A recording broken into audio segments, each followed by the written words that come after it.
So if you were here at the start of the stream, one, I appreciate you still being here, almost 2 hours in, but I'm going to go over the proposed Abyssal changes again because that was my main reason why I wanted to stream tonight.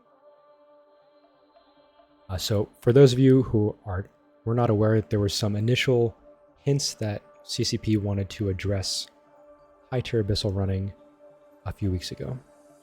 Yep, faction haven version of Dres. I think that was in the tweet today. Was the first time it came out.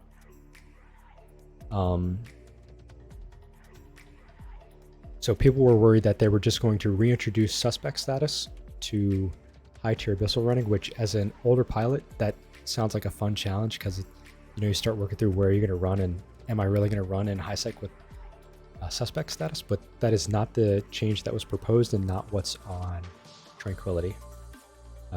What's on Singularity, the test server. So right now, when the changes go live, which I would say it's on 8 November, but it could be later, it could be before, and we don't have an exact timeline. But for people that want to run the Abyss, you will no longer be able to run Abyssal sites in 1.0 or 0.9. I think that's a good change. Again, since I spend a lot of time in lurkers, I spend a lot of time telling people get out of, yeah. Okay, excellent. Thank you for letting me know. So these changes will go live in a week. And again, I have that Streamlit app in lurkers. It's in the MOTD, it's in the Abyssal Lurkers Discord. And you can always hit me up if you lose the link, and it'll come back up here again on the timer. But I think that's a good change because it's EVE. I love PvP in EVE, and I want people moving assets, even if it's just from system to system. So getting them out of these higher security systems, I think, is good. And I personally don't think I need to make a lot of money in 1.0 and 0.9. And I can tell you that even before these changes, I was never running there. I know some people like to run their expense if it's there because they feel like it's, hey, Miso2509, glad to see you. People feel like they're safer, but tornado howitzers or howitzer tornadoes exist, and they don't care about your sec status. Obviously, there are steps that you can take to help combat them, but once they activate that first volley, that's all they need. And if you're expensive, it should be, I would hope it's an effective gank. So if I ever lose my T6 Dark Icky Tursa, I hope it's 2 howitzers. So if you're watching and want to gank me, I mean, I don't want you to do it, but I hope that's how you do it. Riddle who play command. So again, I'm still fairly new to streaming. I could not tell you what the play command does, but if it's not something that I've dealt with before. My music, though, if that's what if you're trying to look at, is through artlist.io. It's a royalty-free music service. So yeah, 1.0, 0.9 can't run there anymore. Tiers 0 through tier 3, you can run in 0.8 security systems with no suspect status applied. Any higher tiers will get suspect status. So if it's important to you to run tier 4 and tier 6 in a 0.8, I mean, I can't make that decision for you. I would not recommend it. That's what it is. So for a lot of people running low tier, or like say this Hawk, again, this is all cheap ships. I mean, no change. None of these go higher than tier 2. Tier 4 can be run in 0.7 without suspect. Tier 5 can be run in 0.6. And then tier 6 can be run in 0.5 without suspect status. And so when I initially saw that, I was like, okay, well, I enjoy running tier 6. And what does that mean for me? And I wrote this in that website that just linked there. I went to Dotland, was thinking, I want a system that has some kind of station. Doesn't have to be a structure, but just some kind of station. Don't want it to be in a pipe, and I don't want it to be next to lulsec, and it has to be 0.5. So I went to where I keep notes. It was usually a OneNote, and started writing down systems. But as I was going through the regions of where I would want to run, I'm like, even just looking at these limited regions, there are so many options that it's not worth listing them out. Because as soon as you open up Dotland, you're going to see where you would want to go. I mean, with that in mind, if you're looking to gank, you can see it too.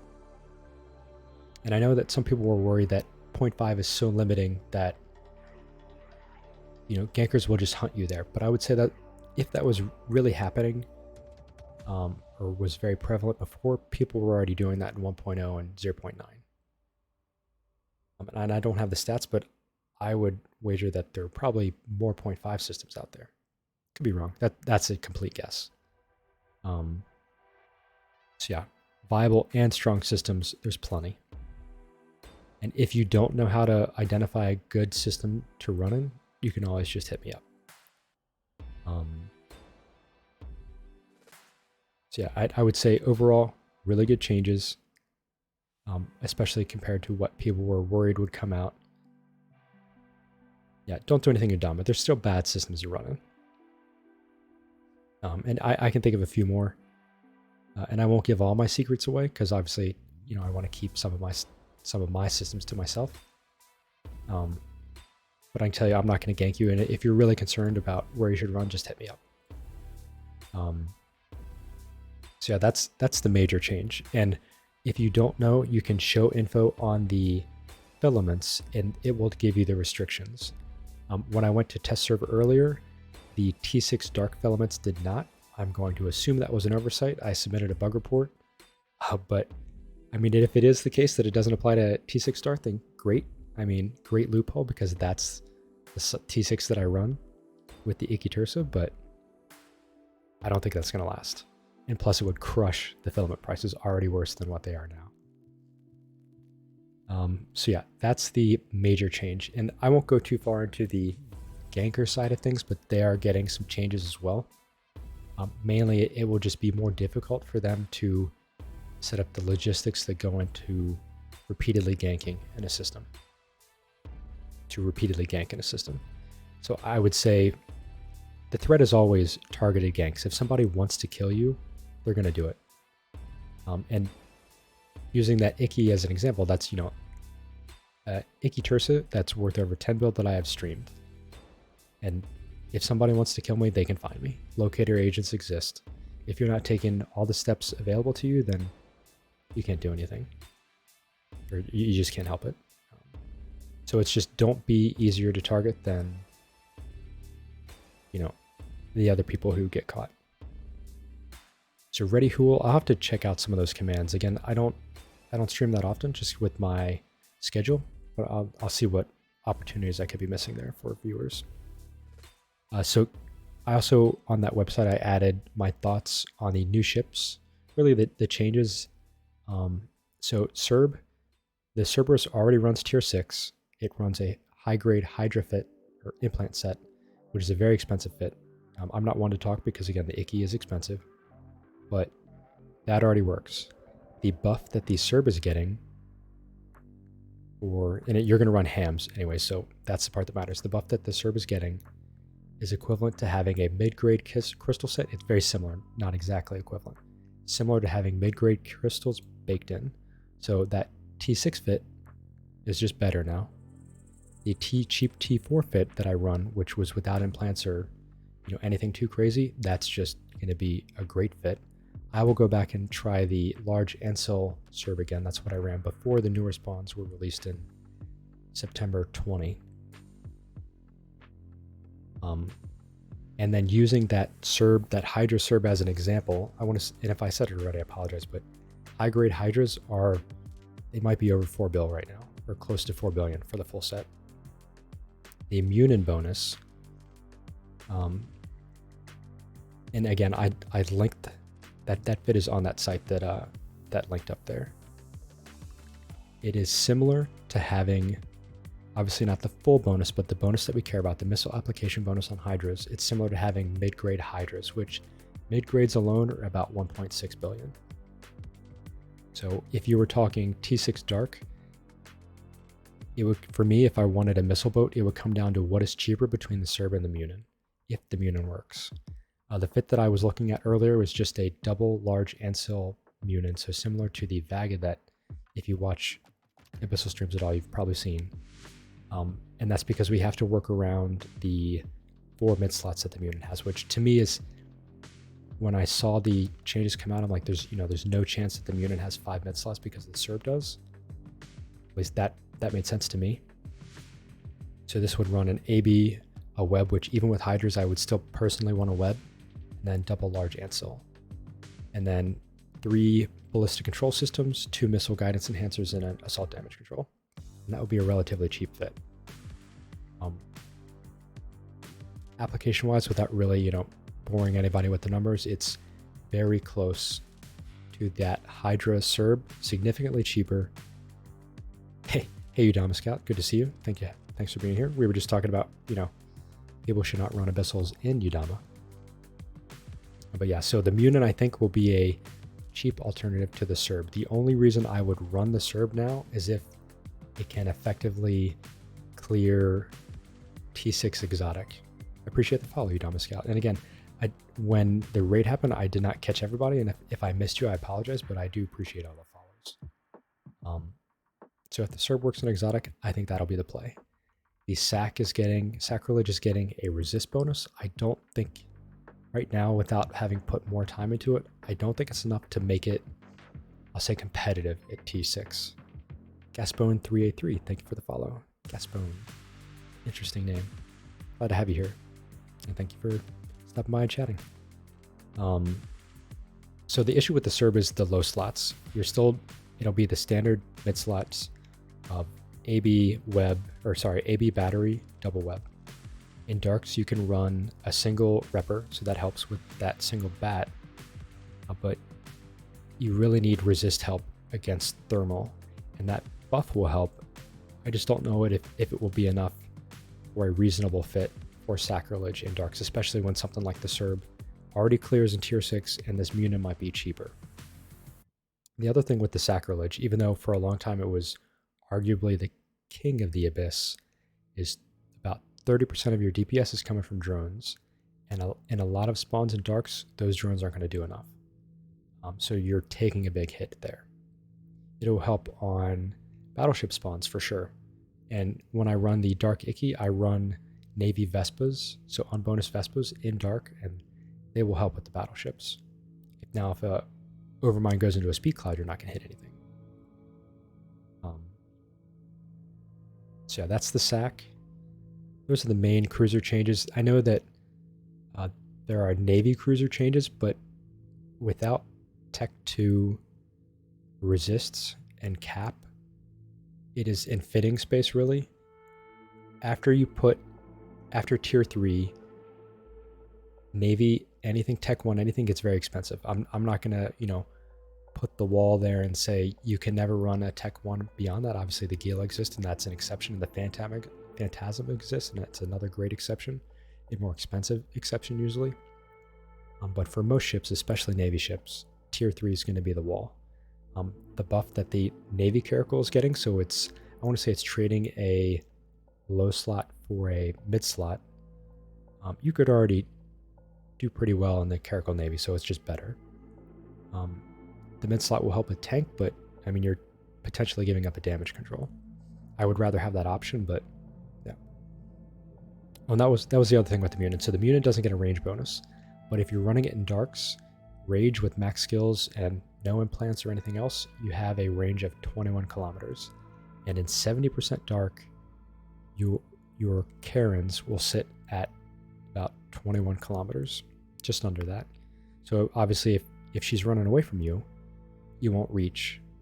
But what I found with the Ikitursa is sometimes it's worth, for the Ikitursa, it's always worth doing a lower damage, longer range ammo, just so you can kill Karen without chasing her. Because even with the dark speed bonus and something like the Ikitursa, you spend a lot of travel time. And the difference is so much that in tier 6, I can kill Karen with Mezzan and only be about a minute behind killing her with Occult. Just because with Occult, you might follow her, 60 kilometers off the gate, and that's probably close to a minute out and back. And I'm not streaming that right now, but I do have a lot of VODs up for that Ikitursa if you're interested. So you can just roll through my stream history and you'll see it. And again, I have a specific section for it that I'm still building out in that website. So yeah, range is going to be fine. It's not great, and it will be. I like it that it's different from the Serb and the SAC, but in darks at least it's manageable. And I think it's manageable anywhere else, but it'll be more than enough in darks. For the Navy frigs and destroyers, if you're on that page with me, really, Tier 2 is where solo frig for consistent, realistic, so not 5 billion-esque fits. Eve time to EST, honestly, I can't remember. So I'm also EST, and it's about 3 a.m. Eve time right here. And I do math, but on stream with friends, I will bomb math in front of you. So yeah, that's like 14 hours from now. I did it anyways. So Navy frigs, Navy exploration frigs, great alternatives. Still low tier only, especially solo. If you're not a Tech 2 frig, T2 solo is tough. I mean, even with Tech 2 assault frigs, Tier 2 solo can be rough. So much so that it's usually not an ISK per hour bump over Tier 1.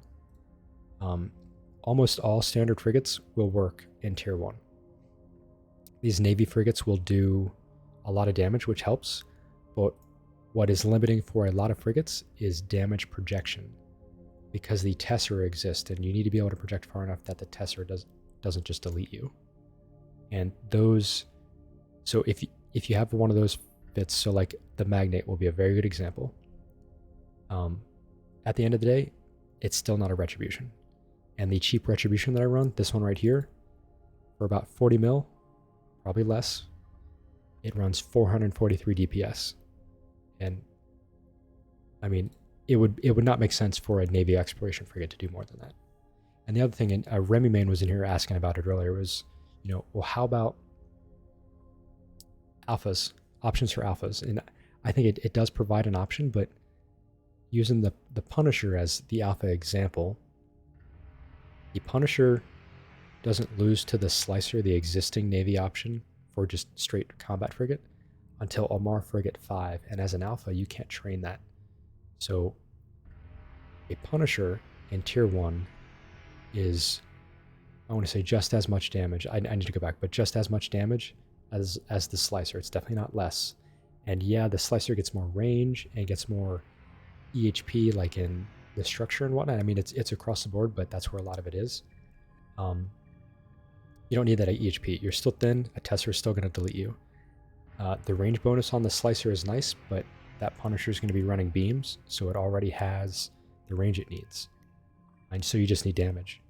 And the Slicer, I mean, it's not expensive, but it's more expensive than the Punisher. So if I were to restart now as an alpha, it would just be the Punisher, and I would have no reason to go to the Slicer. And the same is true for, say, the Navy Magnate. I know that some of the new Navy Explorers have rocket bonuses, but without a range bonus, you need to run a web for rockets. So there's, you've already signed away probably 3 mid slots with an afterburner, a web, and a battery. You don't have to run a battery in Tier 1, but it gives you nice wiggle room. And I haven't looked too far into them. I will run them on stream just because I enjoy putting fits together, but good alternatives, but suboptimal. And then the destroyers are even easier as far as how to cover them. Jackdaw and Draugr still exist.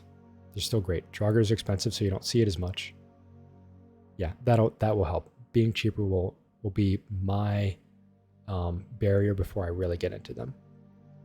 But Jackdaw is still going to be the king for Abyssal destroyer runs.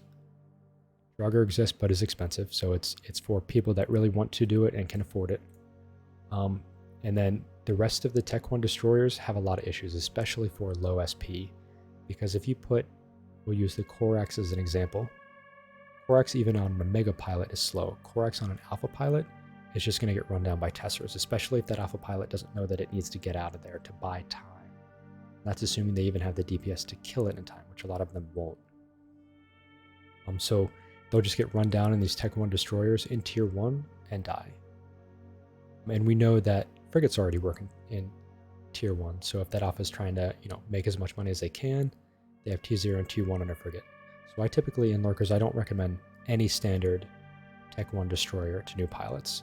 The exception being the Talwar, because it has the micro-warp drive bonus, and the sig radius on a Talwar as an Omega is similar to a Hawk.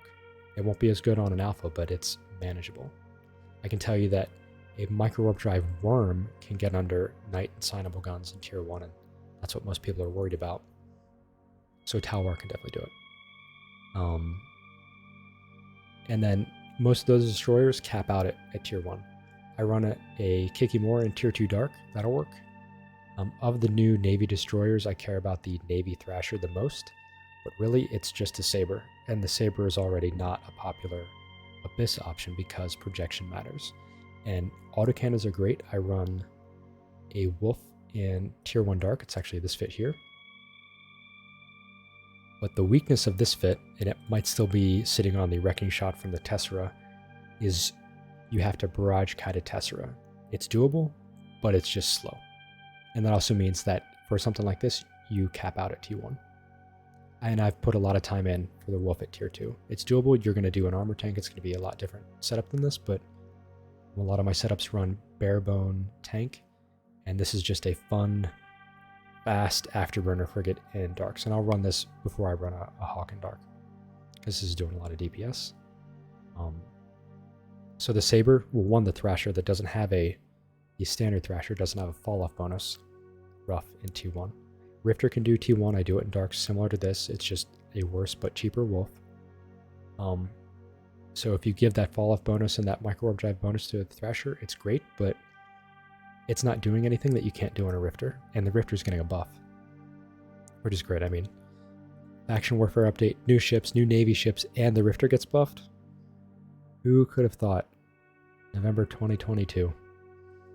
Good time, good time. See, as far as the new ships relative to the Abyss, or the ones that can enter the Abyss, that pretty much covers them all. Again, I think that site just popped up, but in case anybody missed it, everything I just covered is right there, and I have a lot of other information there too. We updated the Abyssal FAQ in Lurkers, and that's also in the Lurkers Discord. But Discord can be tough to format in, so I put it on this web app, and that's really why I released the web app, because I wanted a place to put that FAQ. The starter Abyssal fits that I recommend are there, and then I've got Dark Yuki Tursa stuff, which I'm still building out there. And then I have a somewhat inflexible missile damage calculator, because you need to know your target sig radius and whatnot, but it's useful for what I was using it for was troubleshooting some stuff in the Abyss. Because right now there's, for the information that we know about Damavix and what we know about missile application formulas and damage reduction values, things don't line up. For hams, that is.